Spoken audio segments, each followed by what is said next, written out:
আসসালামু আলাইকুম। জানাজার পর মুর্দাকে কবরে নেওয়ার সময় কালেমা শাহাদাত পাঠ করা কি? চলুন জেনে নেই। আমাদের দেশে বেশিরভাগ মানুষই লাশ কাঁধে করে যখন কবরের দিকে নিয়ে যায় খাটিয়া, তখন কালিমায়ে শাহাদাটা পাঠ করাটাকে আমরা এই সময়ের করণীয় আমল বা আবশ্যক মনে করি। সবাই মুখে আশহাদু আল্লা ইলাহা ইল্লাল্লাহ ওয়া আশহাদু আন্না মুহাম্মাদান আবদুহু ওয়া রাসূলুহু কালিমায়ে শাহাদা পাঠ করেন এবং আরো বিভিন্ন দোয়া দরুদ পাঠ করেন। মনে রাখতে হবে, মুর্দার লাশ কাঁধে নিয়ে, লাশের খাট কাঁধে রেখে যখন মানুষ কবরের দিকে যাবে, তখন বিশেষ কোনো দোয়া পড়ার কথা নবী করিম সাল্লাল্লাহু আলাইহি সাল্লাম থেকে কোনো হাদিস দ্বারা প্রমাণিত নয়। কালিমায়ে শাহাদাত পড়ার কথাও কোনো হাদিসে নাই।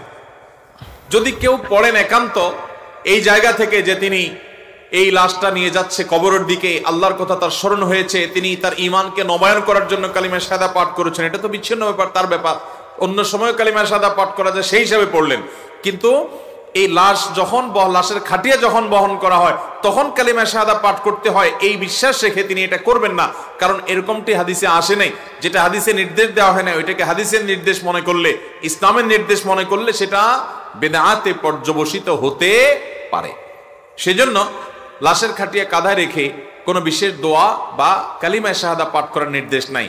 সাধারণত এই সময়টাতে মানুষ নিজের জীবন নিয়ে চিন্তা ভাবনা করার কথা, যে আমাকেও এক সময় এরকম সবাই কাঁধে করে কবরে নিয়ে যাবে, অতএব আমি নিজের জন্য কি নিয়ে গেলাম সেই চিন্তা সে করবে।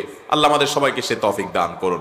সেই সাথে কেউ যদি পড়ে নিজে থেকে, এটাকে সুন্নাহ মনে করে না, এমনি পড়ে সে অবসর সময় কাটাবার জন্য, জিকির আজকার অন্য কোনো জিকিরও যদি সে করে, এটা তার ব্যাপার, সেটা জায়েজ হতে পারে। কিন্তু কেউ যদি এটাকে খাটিয়া বহন করার আমল বা সুন্নাহ মনে করে, তাহলে সেটা ভুল হবে, কারণ এরকম কোনো নির্দেশ কোরআন হাদিসে নাই।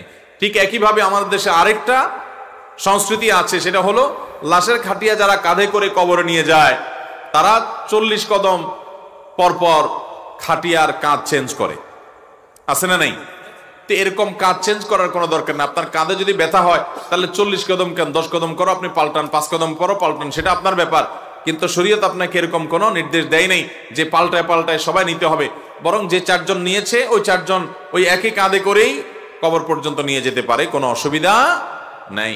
তবে এটা আমাদের জেনে রাখতে হবে, মানুষের জানাজা পড়ার পর, কোনো মুসলমানের জানাজা পড়ার পর তার লাশ যখন কবরে নেওয়া হয়, জানাজা পড়াটা যেরকম সওয়াবের কাজ, জানাজা পড়ার কারণে যেরকম উহুদ পরিমাণ সওয়াব আল্লাহ তাআলা দান করবেন, ঠিক একইভাবে জানাজা পড়ার পর লাশ যখন কবরে নেওয়া হয়, লাশের পেছনে পেছনে যদি হাঁটতে হাঁটতে আপনি কবরে যান, লাশ দাফন হওয়া পর্যন্ত অপেক্ষা করেন, তাহলে আল্লাহ তাআলা জানাজা পড়ার কারণে যত সওয়াব দিয়েছেন, উহুদ পড়ার সমান সওয়াব, ওই রকম সওয়াব আল্লাহ তাআলা জানাজা পড়ার পর কবরে লাশের পেছনে পেছনে গেলেও আল্লাহ তাআলা দান করবেন।